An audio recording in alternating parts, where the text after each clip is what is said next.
نبی اکرم صلی اللہ تعالی علیہ وآلہ وسلم نے ارشاد فرمایا میری ساری امت کو معافی مل جائے گی سوائے ان لوگوں کے جو اعلانیہ گناہ کرتے ہیں۔ یہ بخاری مسلم دونوں میں حدیث موجود ہے۔ جو اعلانیہ گناہ، جنہوں نے خود ساری دنیا کو گواہ بنا لیا، میں نے یہ بھی جرم کیا، یہ بھی کیا، یہ بھی کیا، یہ بھی۔ جب بندہ بہت زیادہ غافل ہو جاتا ہے پھر اعلانیہ گناہ کرنے لگتا ہے۔ ایک گناہ پھر اس کا اظہار گناہ۔ ایک بندہ، حدیث پاک میں آتا ہے، ایک بندہ رات کو کوئی غلطی کرتا ہے، اللہ تعالیٰ اس پہ پردہ ڈال دیتا ہے، لیکن وہ سویرے خود لوگوں کو بتاتا پھرتا ہے میں نے یہ کیا، میں نے یہ کیا۔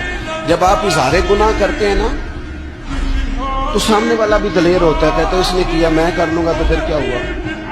ہمارے علماء نے لکھا ہے کسی کی نماز قضا ہو جائے تو کسی کو بتائے نہ، قضا پڑھ ڈالے، اس کا جگہ جگہ ذکر نہ کرے۔